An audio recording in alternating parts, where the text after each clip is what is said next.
중국의 그림자 아래 있던 작은 나라가 무슨 첨단 전투기를 만든다고?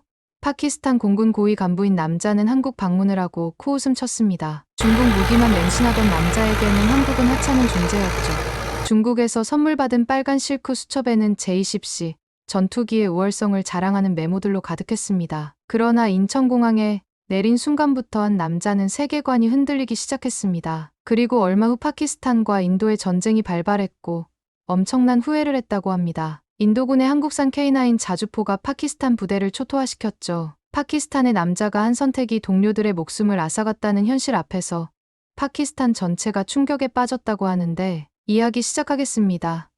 시작 전 구독과 좋아요 버튼을 눌러주시면 재밌고 감동적인 이야기를 무료로 만나보실 수 있습니다. 안녕하세요.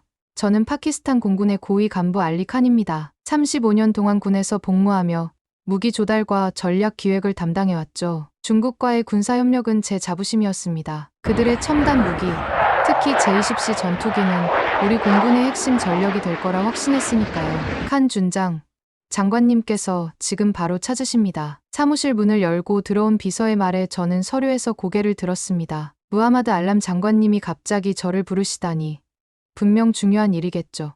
지금 바로 가지. 장관실로 향하는 복도는 언제나처럼 긴장감이 감돌았습니다. 벽에 걸린 파키스탄 공군의 역사적 사진들이 제 발걸음에 무게를 더했어요. 문을 두드리자 안에서 낮고 힘찬 목소리가 들려왔습니다. 들어오시오. 칸 준장. 알람 장관은 창가에 서서 바깥을 내다보고 있었습니다. 그의 뒷모습에서 무언가 심상치 않음을 직감했죠. 다음 주에 한국으로 출장을 가게 될 겁니다. 장관의 말에 저는 눈을 깜빡였습니다. 심장이 갑자기 빠르게 뛰기 시작했어요. 한국이라고요? 무슨 일로? 한국항공우주 산업을 방문해 그들의 FA-50 경공격기를 살펴볼 예정입니다. 전투기 도입 계획에 새로운 옵션을 검토하라는 상부의 지시예요. 제 가슴 속에서 불쾌감이 일었습니다. 이미 우리는 중국과 J-10C 도입을 거의 확정지었는데 왜 갑자기 한국이란 말입니까? 장관님, 우리는 이미 중국과 협상을 진행 중입니다. J-10C는 세계 최고 수준의 전투기죠. 한국이라니 그들이 어떤 기술을 가지고 있다고. 제 말이 끝나기도 전에 알람 장관이 손을 들어 저를 멈춰 세웠습니다. 그의 눈빛에서 단호함이 느껴졌어요. 중국만 바라보는 건 위험합니다. 옵션은 많을수록 좋아요. 한국의 기술력은 생각보다 뛰어납니다. FA-50은 이미 여러 국가에 수출되었고 성능 평가도 좋습니다. 저는 고개를 끄덕였지만 속으로는 의구심이 가득했습니다. 작은 책상 위에 놓인 중국 시진핑 주석과 악수하는 장관의 사진이 제 시선을 끌었어요. 얼마 전까지만 해도 우리는 중국과의 관계를 최우선으로 여겼는데 자파르도 함께 갈 겁니다. 일주일 동안 한국에 머물며 모든 것을 꼼꼼히 살펴보세요. 단순한 의전 방문이 아닙니다. 실제로 우리 공군에 필요한 전력인지 냉정하게 판단해야 합니다. 자파르 아지즈라. 그는 중국 무기 도입을 강력히 지지하는 동료였습니다. 그와 함께라면 확실히 냉정한 평가가 가능하겠죠. 사무실로 돌아오는 길에 창문 너머로 활주로가 보였습니다. 우리 공군의 낡은 전투기들이 줄지어 서 있었죠. 새로운 전투기는 반드시 필요했습니다. 하지만 한국이라니. 책상에 앉아 구글에 한국항공우주 산업을 검색했습니다. 화면에 나타난 정보들을 보며 저는 콧방귀를 뀌었어요. 중국의 그림자에서 벗어나지 못한 작은 나라가 무슨 첨단 전투기를 만든다고. 그날 밤 집에 돌아와 여행 가방을 꺼내며 아내에게 말했습니다. 다음 주에 한국에 출장 가게 됐어. 아내는 놀란 눈으로 제 얼굴을 바라봤습니다. 한국이요? 그곳은 어떤 나라예요? 저는 어깨를 으쓱했습니다. 중국의 옛 속국이었던 작은 나라지. 이제는 전자제품이나 만드는 곳이라더군. 그런데 갑자기 전투기까지 만든다니 가서 확인해봐야겠어. 짐을 싸면서도 제 마음 한구석에는 의문이 남아있었습니다. 왜 장관은 중국 대신 한국을 보자고 하는 걸까? 창문 밖으로 보이는 어두운 밤하늘에는 별이 빛나고 있었습니다. 마치 제게 앞으로 다가올 일들을 예고하는 것처럼 말이죠. 가방 안에 중국 출장 때 받았던 빨간 실크 수첩을 넣으며 저는 중얼거렸습니다. 어차피 형식적인 방문일 뿐이야. 중국의 무기력을 따라올 수 있는 나라는 없어. 인천공항에 내리는 순간 제 눈을 의심했습니다. 이런 공항이 한국에 있다니. 중국 베이징 공항보다 더 깔끔하고 세련되었죠. 파키스탄 이슬라마바드 공항과는 비교조차 할 수 없었어요. 지금 이게 뭡니까? 아시아의 변방 국가에 이런 시설이라니. 자파르가 제 옆에서 중얼거렸습니다. 저도 마음속으로 같은 생각을 하고 있었죠. 공항 천장은 높게 솟아 있었고 유리벽으로 된 터미널은 햇빛을 온전히 받아들였습니다. 바닥은 윤이 나서 제 얼굴이 비쳐 보일 정도였어요. 관광객을 위한 거칠애겠지. 실제 도시는 다를 거야. 이렇게 생각하며 입국 심사대로 향했습니다. 사람들이 줄을 서서 기다리는 모습이 너무나 질서정연에 의아했어요. 아무도 새치기 하지 않았고 모두가 조용히 자기 차례를 기다렸습니다. 이런 게 가능하다고? 심장이 갑자기 빨라졌습니다. 머릿속에 있던 한국의 이미지가 흔들리기 시작한 거죠. 중국에서는 이런 질서를 본 적이 없었어요. 심지어 공항 직원들의 제복도 단정했습니다. 칸 씨, 여기 와서 보세요. 자파르가 창가에서 손짓했습니다. 밖을 내다보니 광활한 바다와 다리가 눈에 들어왔어요. 인천대교라고 했죠. 중국의 다리보다 작았지만 그 세련된 디자인은 감탄을 자아냈습니다. 대단하군요. 하지만 일부러 외국인들에게 보여주려고 만든 거겠죠. 제 말에 자파르도 고개를 끄덕였어요. 하지만 저희 두 사람 모두 내심 흔들리고 있었습니다. 심사대를 지나 수화물을 찾고 공항을 빠져나왔어요. 안녕하세요.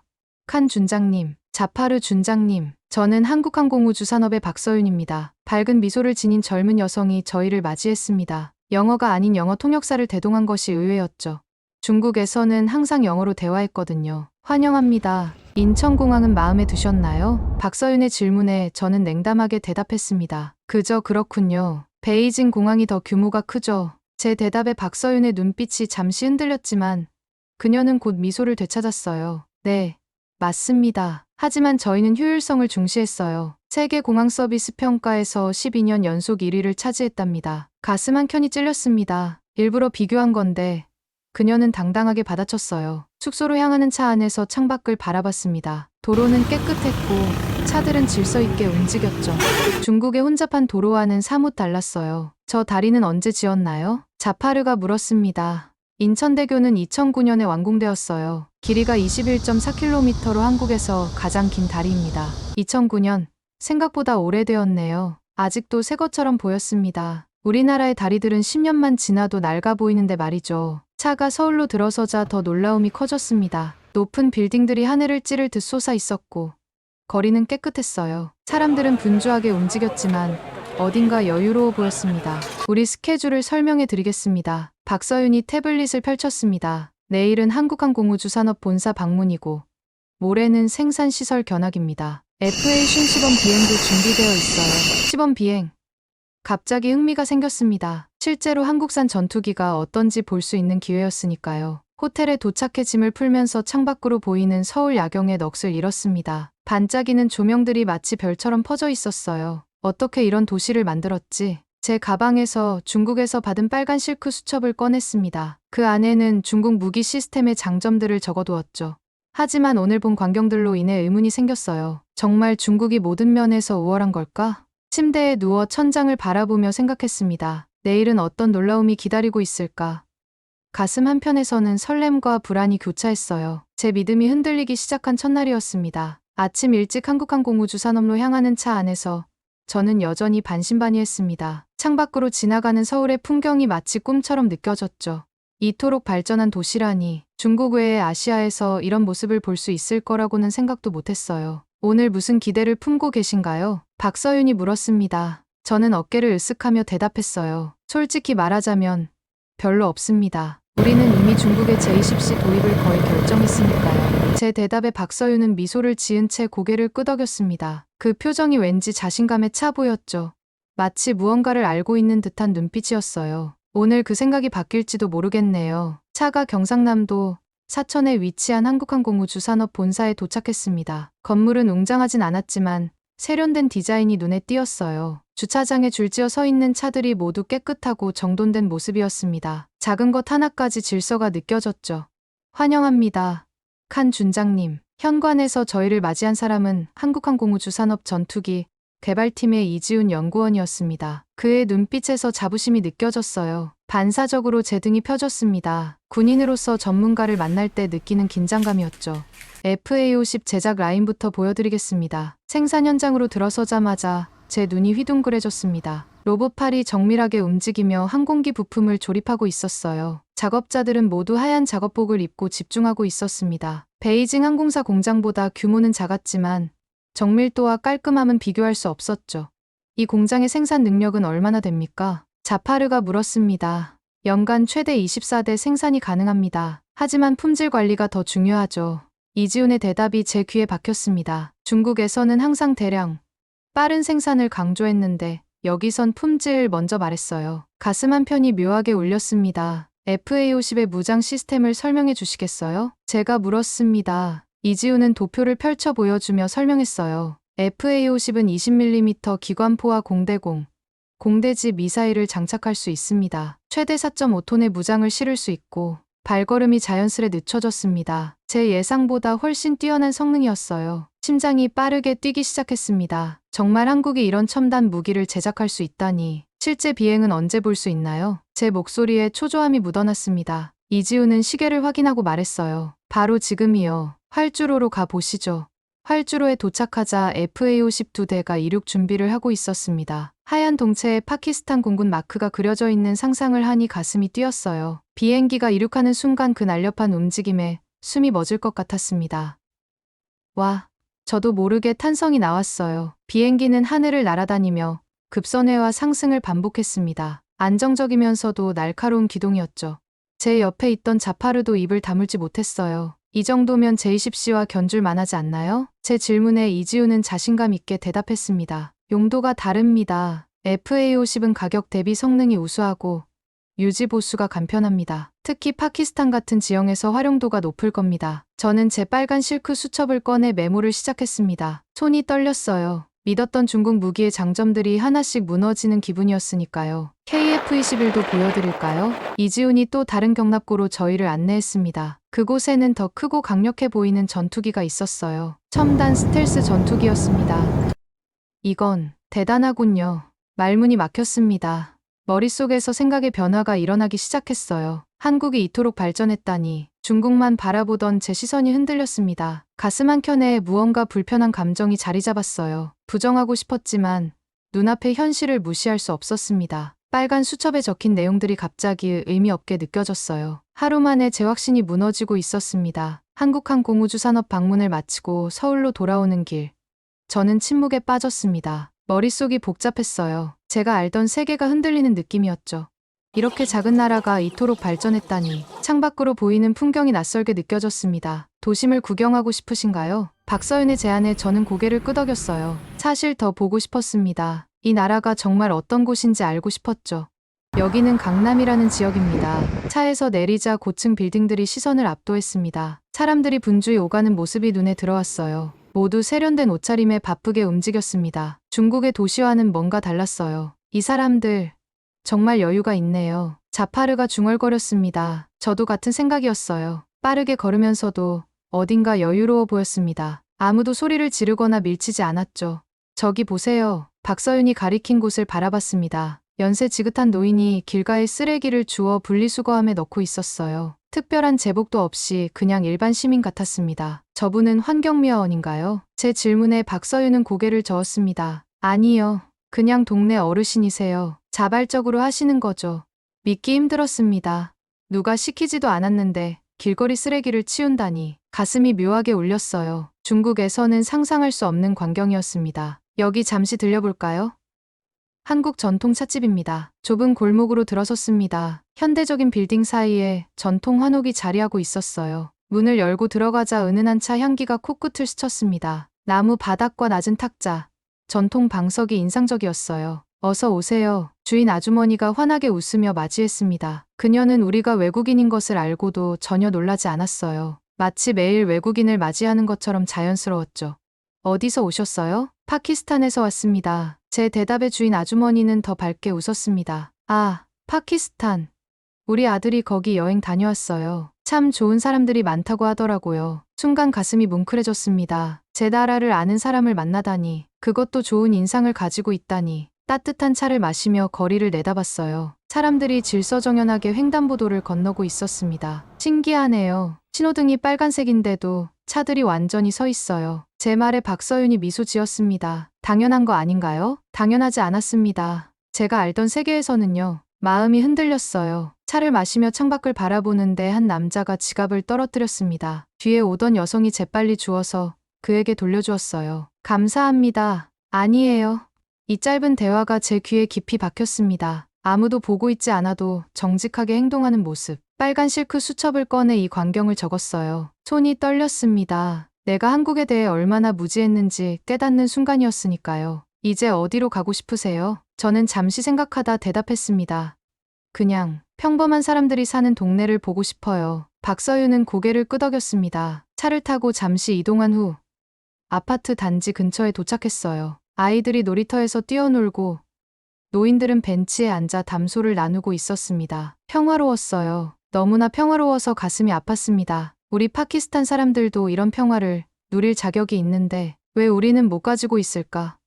자파르와 눈이 마주쳤어요. 그의 눈에도 같은 생각이 스쳐 지나가는 것이 보였습니다. 한국은 전쟁 이후 폐허에서 이렇게 발전했어요. 박서윤의 말이 제 가슴을 찔렀습니다. 우리도 할 수 있지 않을까? 빨간 수첩을 꺼내 다시 메모했어요. 하지만 이번에는 중국 무기의 장점이 아니라 한국이라는 나라에서 배울 점들이었습니다. 이 거리에서 만난 평범한 한국인들이 제게 가르쳐 준 것은 무기나 기술이 아니었어요. 질서와 배려, 그리고 희망이었습니다. 파키스탄으로 돌아오는 비행기 안에서 저는 창밖을 바라보며 깊은 생각에 잠겼습니다. 한국에서의 며칠이 제 인생을 뒤흔들어 놓았어요. 빨간 실크 수첩은 이제 한국에 대한 메모로 가득 찼죠. 자파르는 제 옆에서 눈을 감고 있었습니다. 그도 마음의 동요를 느끼고 있다는 걸 알 수 있었어요. 어떻게 생각해요? 자파르가 갑자기 눈을 뜨며 물었습니다. 저는 깊은 숨을 들이마셨습니다. 솔직히 혼란스럽습니다. 한국의 기술력이 놀랍더군요. 자파르도 고개를 끄덕였습니다. FA50은 정말 인상적이었어요.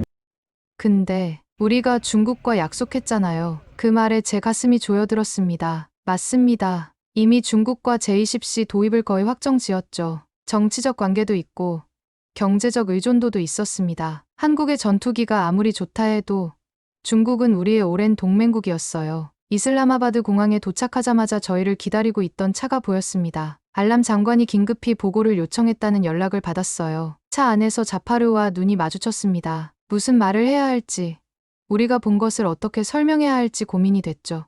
진실을 말하는 수밖에 없겠네요. 자파르의 말에 저는 고개를 끄덕였습니다. 국방부 건물로 들어서자 익숙한 긴장감이 느껴졌어요. 벽에 걸린 중국과 파키스탄 지도자들의 악수 사진이 눈에 들어왔습니다. 문득 서울의 거리에서 본 평범한 노인이 쓰레기를 줍는 모습이 떠올랐어요. 두 나라의 차이가 이토록 클 수 있을까요? 알람 장관실로 들어서자 익숙한 얼굴이 보였습니다. 중국 군사 대표단이었어요. 저는 순간 숨이 막혔습니다. 왜 그들이 여기 있는 거죠?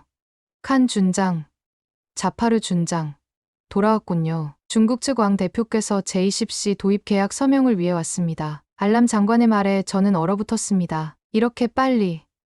우리의 한국 방문 결과도 듣기 전에요. 장관님, 한국 방문 결과를 먼저 보고드려야 할 것 같습니다. 제 말에 중국 대표 왕이 미소를 지었습니다. 그 미소에 왠지 냉기가 느껴졌어요. 칸 준장, 이미 모든 것은 결정되었습니다. 한국의 작은 전투기가 우리 J-10C와 비교될 수 있겠습니까? 왕의 말투에서 거만함이 느껴졌습니다. 저는 자파르를 힐끗 보았어요. 그의 눈에도 불편함이 스쳐 지나갔습니다. FA50은 매우 인상적이었습니다. 유지보수가 쉽고 조종사 훈련이 간편하며 왕이 제 말을 자르며 웃었습니다. 그래서 당신들이 세계 최강 공군을 만들고 싶습니까? 아니면 그저 장난감을 가지고 놀고 싶습니까? 그 말에 화가 치밀었지만 저는 침착함을 유지했습니다. 이건 단순한 무기 구매가 아니었어요. 우리나라의 미래가 걸린 선택이었죠. 장관님, 한국의 기술력은 생각보다 뛰어났습니다. FA50은 알람 장관이 손을 들어 저를 멈추게 했습니다. 충분합니다. 칸 준장, 정치적 상황을 고려해야 합니다. 중국은 우리의 가장 중요한 동맹국입니다. 그 말에 제 심장이 무거워졌습니다. 맞습니다. 정치가 기술을 이기는 순간이었어요. 서류에 도장이 찍히는 소리가 제 귀에 울렸습니다. J-10C 도입이 확정된 거죠. 회의가 끝난 후 알람 장관이 저를 따로 불렀습니다. 한국에서 본 것들에 대해 솔직히 말해보세요. 저는 제 빨간 실크 수첩을 꺼냈습니다. 한국에서 적은 메모들이 가득했어요. 장관님, 한국은 제가 생각했던 것보다 훨씬 발전했습니다. FA50은 정말 뛰어났습니다. 하지만 중국과의 관계가 더 중요하다는 것도 이해합니다. 알람 장관은 깊은 한숨을 내쉬었습니다. 때로는 최선의 선택이 아니라 가능한 선택을 해야 할 때가 있어요. 사무실을 나오면서 마음이 무거웠습니다. 복도에서 자파르와 마주쳤어요. 이게 옳은 결정일까요? 자파르의 질문에 저는 어깨를 으쓱했습니다. 대답할 말이 없었어요. 창밖으로 보이는 파키스탄 공군 기지의 모습이 갑자기 초라하게 느껴졌습니다. 한국의 질서정연한 거리가 그리워졌죠. 그날 밤 빨간 실크 수첩을 보며 생각했습니다. 중국의 그림자 아래 사는 것이 우리의 운명일까요? 아니면 우리도 한국처럼 독자적인 길을 걸을 수 있을까요? 그 답을 찾기도 전에 인도와의 국경 분쟁 소식이 들려왔습니다. 새벽 2시 전화벨 소리에 잠에서 깼습니다. 가슴이 쿵쾅거렸어요. 이런 시간에 전화가 오는 건 좋은 소식이 아니죠. 칸 준장입니다. 지금 바로 본부로 오십시오. 인도와 국경 분쟁이 심각해졌습니다. 알람 장관의 목소리였습니다. 차가운 물로 얼굴을 씻으며 머릿속이 복잡해졌어요. 한국에서 돌아온 지 겨우 일주일 만에 이런 일이 벌어지다니. 본부에 도착하자 긴장감이 공기처럼 감돌았습니다. 지도 위에 빨간 표시가 여러 찍혀 있었죠. 자파르는 이미 와서 상황을 분석하고 있었어요. 인도군이 국경을 넘어 공격해왔습니다. 카슈미르 지역 3곳에서 교전 중입니다. 알람 장관이 간결하게 설명했습니다. 저는 지도를 살펴보며 상황의 심각성을 깨달았어요. 이건 단순한 국경 충돌이 아니라 계획된 공격이었습니다. 우리 공군은 대응 준비가 됐습니까? 제 질문에 자파르가 고개를 끄덕였습니다. 제20씨 2대가 이륙 준비 중입니다. 하지만 자파르의 표정이 어두워졌어요. 그가 말을 이었습니다. 인도가 K9 자주포를 배치했습니다. 우리 지상군이 밀리고 있어요. 순간 귀가 멍해졌습니다. K9 자주포라고요? 한국산 무기였죠. 그것도 세계 최고 수준의 자주포라고 들었어요. 얼마나 배치됐습니까? 적어도 세계 포대 18문 이상으로 추정됩니다. 창백한 새벽빛이 창문으로 스며들었습니다. 모니터에는 실시간 전원이 표시되고 있었어요. 인도군의 K9 자주포가 우리 진지를 정확히 타격하는 모습이 보였습니다. 가슴이 무너지는 느낌이었어요. 제20씨 공격은 언제 시작합니까? 알람 장관이 시계를 보며 대답했습니다. 30분 후에 첫 공격이 시작됩니다. 긴장된 침묵 속에 시간이 흘렀어요. 마침내 통신기에서 소리가 들려왔습니다. 이글 1. 목표물 접근 중. 공대지 미사일 발사 준비. 손에 땀이 배었습니다. 이것이 우리가 중국에서 사온 최신의 전투기의 첫 실전이었으니까요. 모두의 시선이 대형 스크린에 고정됐어요. 미사일 발사. 화면에 미사일 궤적이 그려졌습니다. 그리고 곧바로 알람이 울렸어요. 미사일 회피.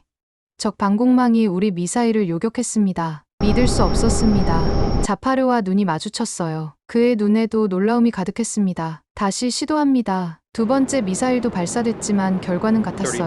인도의 방공망이 너무 강력했습니다. 제 머릿속에 한국항공우주 산업에서 본 FA-50의 모습이 스쳐 지나갔어요. 그들이 말했던 스텔스 기능과 전자전 능력이 생각났습니다. 이글 1.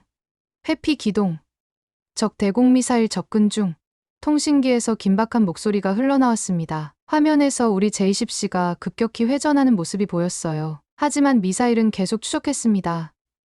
이런 폭발음과 함께 화면이 흔들렸어요. 공기가 얼어붙은 듯 했습니다. 우리의 최신의 전투기가 격추된 거죠. 파일럿은요? 제 목소리가 떨렸습니다. 탈출 성공. 구조팀 접근 중입니다. 작은 위안이었지만 상황은 최악이었어요. 빨간 실크 수첩을 꺼내 중국 무기의 장점을 적어둔 페이지를 찢어버리고 싶은 충동이 들었습니다. K9 자주포의 사거리는 40km가 넘습니다. 우리 포병으로는 대응이 불가능합니다. 군사 분석관의 보고가 상황을 더 암울하게 만들었어요. 제 머릿속에 한국에서 만난 이지훈의 얼굴이 떠올랐습니다. 그가 FA-50의 레이더 회피 능력을 설명하던 자신감 넘치는 목소리가 귓가에 울렸어요. 왜 우리는 그들의 제안을 진지하게 고려하지 않았을까? 중얼거리듯 말했지만 모두가 들었습니다. 알람 장관이 저를 날카롭게 바라봤어요. 지금은 후회할 시간이 없습니다. 우리는 가진 것으로 싸워야 합니다. 그의 말은 맞았지만 가슴 한편이 무너지는 기분이었습니다. 빨간 실크 수첩이 주머니 속에서 무겁게 느껴졌어요. 중국의 그림자를 선택한 대가를 치르고 있는 겁니다. 모니터에서는 계속해서 K9 자주포의 정확한 포격이 우리 진지를 파괴하는 모습이 보였습니다. 그 무시무시한 정확도와 화력에 숨이 막혔어요. 손이 저절로 주먹을 꽉 쥐었습니다. 이제 어떻게 해야 합니까?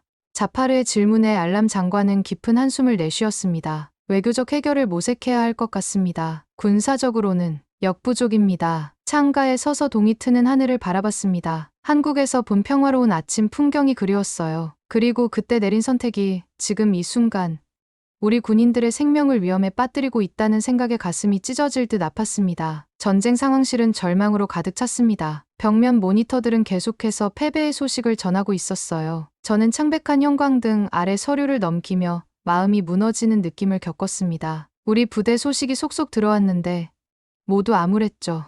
카슈미르 동부 지역 제5보병 연대가 철수 중입니다. K9 자주포의 정밀 타격으로 중장비 80% 손실. 보고서를 읽는 참모의 목소리가 먹먹하게 들렸습니다. 제 심장이 쿵쾅거렸어요. 탁자를 꽉 움켜쥐고 숨을 고르려 했지만 가슴 속에서 치밀어 오르는 후회를 막을 수 없었죠. 제20시 추가 출격은 어떻게 됐습니까? 제 질문에 작전 참모가 고개를 저었습니다. 인도의 방공망이 너무 강력합니다. 우리 전투기의 레이더 회피 능력이 그들의 방어 체계를 뚫지 못해요. 누군가 벽을 치는 소리가 들렸습니다. 자파르였어요. 그의 얼굴에 분노와 좌절감이 가득했죠. 우리가 FA-50을 도입했다면 달랐을까요? 자파르의 질문에 방 안이 순간 조용해졌습니다. 모두의 시선이 저를 향했어요. 저는 목이 메어 대답하지 못했습니다. 대신 빨간 실크 수첩을 꺼내 한국에서 적은 FA-50의 성능 페이지를 펼쳤어요. FA-50은 첨단 전자전 장비를 갖추고 있었습니다. 레이더 교란 능력이. 말을 이어가지 못했어요. 이제 와서 무슨 소용이 있을까요? 제 손이 떨리기 시작했습니다. 상황실 문이 열리고 알람 장관이 들어왔어요. 그의 얼굴은 10년은 늙어 보였습니다. 장관님, 어떻게 된 겁니까? 중국이 도와주기로 하지 않았습니까? 참모 한 명이 물었습니다. 알람 장관은 천천히 고개를 저었어요. 중국은 국제 정세를 고려해 직접 개입은 어렵다고 합니다. 방 안에 낮은 한숨 소리가 퍼졌습니다. 저는 주먹을 꽉 쥐었어요. 배신감이 가슴을 찢었습니다. 중국의 제20시를 선택한 대가가 이런 거였군요. 뒤통수가 얼얼했어요. 왕 대표는 어디 있습니까? 제 목소리가 날카로웠습니다. 알람 장관이 천천히 고개를 들어 저를 바라봤어요. 중국으로 돌아갔습니다. 상황이 악화되자마자요. 가슴 속에서 분노가 끓어올랐습니다. 우리가 위기에 처하자 바로 달아난 거였어요. 저는 창가로 걸어가 밖을 내다봤습니다. 어둠이 내리고 있었죠. 마치 우리의 미래처럼 말이에요. 칸 준장, 당신이 한국에서 돌아와 FA-50에 대해 그토록 열성적으로 보고했을 때 알람 장관이 조용히 말했습니다. 저는 그의 말이 끝나기도 전에 알았어요. 그도 후회하고 있다는 것을요. 이미 늦었습니다. 제 말에 자파르가 다가왔습니다. 아니요. 칸, 아직 늦지 않았어요. 한국에 연락해보는 건 어떨까요? 놀란 눈으로 자파르를 바라봤습니다. 그의 눈에 희망의 빛이 보였어요. 말도 안 되는 제안이었지만 지푸라기라도 잡고 싶은 심정이었죠. 우리가 이미 계약을 파기하고 중국을 선택했는데 한국이 지금 우리를 도울 리가. 자파르가 제 발을 자르며 빨간 실크 수첩을 가리켰습니다. 당신이 한국에서 본 것이 전부 거짓말이었나요? 그들의 정직함, 질서, 배려심, 적어도 대화는 시작할 수 있지 않을까요? 심장이 빠르게 뛰기 시작했습니다. 서울 거리에서 본 노인이 자발적으로 쓰레기를 줍는 모습, 지갑을 주워주던 여성의 행동, 그리고 한국항공 우주산업의 이지훈이 보여준 진심 어린 열정이 떠올랐어요. 시도는 해볼 수 있습니다. 하지만 알람 장관이 갑자기 제 어깨를 꽉 잡았습니다. 그의 눈에 결연한 의지가 보였어요. 지금 당장 한국 대사관에 연락하세요. 비상회의를 요청합니다. 그 순간 또 다른 보고가 들어왔습니다. 서부 전선에서 K9 자주포 공격이 더 거세지고 있습니다. 우리 방어선이 무너질 위험이 있습니다. 저는 빨간 실크 수첩을 꽉 쥐었습니다. 너무 늦지 않았기를 바랐어요. 세계 최고를 자처하던 중국 무기는 실전에서 무력했습니다. 우리의 선택이 전우들의 목숨을 앗아가고 있었어요. 그 무게가 어깨를 짓눌렀습니다. 회의실을 빠져나와 한국 대사관으로 향하는 차 안에서 제 손에 쥐어진 빨간 수첩이 묵직하게 느껴졌어요. 한국에서 봤던, 들었던, 경험했던 모든 것들이 선명하게 떠올랐습니다. 그때 내 판단이 옳았다면 지금 이 순간 많은 생명을 구할 수 있었을 텐데. 눈을 감고 심호흡을 했습니다. 이제라도 현실을 직시하고 바로잡을 용기가 필요했어요. 창밖으로 어둠 속 도시 불빛이 흐르는 모습을 바라보며 한국에서 봄 밝게 빛나던 서울의 야경이 그리워졌습니다. 전쟁이 끝난 지 한 달이 지났습니다. 인도와의 휴전협정은 우리에게 불리한 조건이었죠. 하지만 더 큰 피해를 막았다는 점에서는 다행이었습니다. 저는 군사 분석 보고서를 작성하기 위해 사무실에 앉아 있었어요. 창밖에서는 비가 내리고 있었죠. 들어가도 될까요? 문을 두드리는 자파르의 목소리가 들렸습니다. 저는 고개를 들었어요. 들어와요. 자파르는 손에 서류 뭉치를 들고 있었습니다. 그의 표정이 심각했어요. K9 자주포 분석 자료입니다. 믿기 힘든 수치가 나왔어요. 자료를 펼쳐보니 정확한 타격률이 95%가 넘었습니다. 그것도 40km가 넘는 거리에서요. 가슴이 무거워졌죠. 만약 우리가 한국의 제안을 받아들였다면 알람 장관님이 방산협력 재검토 회의를 소집하셨습니다. 1시간 후에요. 자파르의 말에 저는 깊은 숨을 내쉬었습니다. 드디어 그때가 왔군요. 서랍에서 빨간 실크 수첩을 꺼냈어요. 이제는 너덜너덜해진 이 수첩이 제 변화의 증거였습니다. 회의실로 향하는 발걸음이 무거웠습니다. 복도 벽에 걸린 중국과 파키스탄 지도자들의 사진 앞에서 잠시 멈췄어요. 예전에는 자부심을 느꼈던 사진이 이제는 다르게 보였습니다. 회의실에 들어서자 알람 장관과 여러 고위 장성들이 이미 자리에 앉아 있었어요. 그리고 놀랍게도 한 구석에 한국 대사관 무관과 한국항공우주산업의 이지훈이 앉아 있었습니다. 심장이 빠르게 뛰기 시작했죠.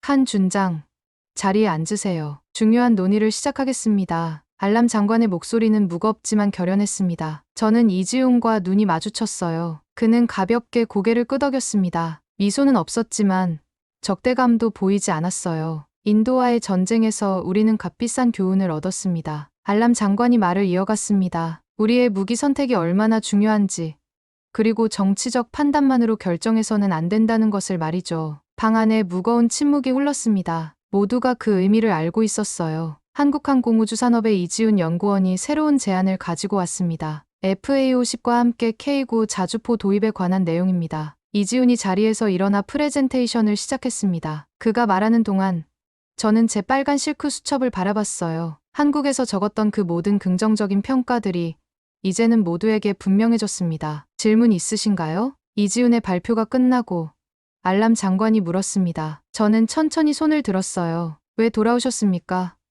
우리가 중국을 선택했는데도 불구하고요. 제 질문에 이지훈은 잠시 침묵했습니다. 그리고 진지한 표정으로 대답했어요. 우리는 파트너십을 제안하러 왔습니다. 단순한 무기 판매가 아닌 기술 이전과 공동 생산을 포함한 장기적 협력으로. 전쟁은 국가 간 경쟁의 한 형태일 뿐입니다. 하지만 평화 시에는 모두가 함께 발전할 수 있어요. 그의 말이 제 가슴에 깊이 박혔습니다. 한국에서 본 평화로운 거리, 질서 정연한 사회, 그리고 자발적으로 쓰레기를 줍던 노인의 모습이 떠올랐어요. 회의가 끝난 후 저는 이지훈에게 다가갔습니다. 빨간 실크 수첩을 꺼내 보여주었어요. 제가 한국에서 본 모든 것을 여기에 적었습니다. 당시에는 믿지 않았지만 이제는 압니다. 한국이 이룬 발전이 단순한 우연이 아니라는 것을요. 이지훈은 미소를 지었습니다. 진심 어린 미소였어요. 믿음이 아닌 실력으로 증명하는 것.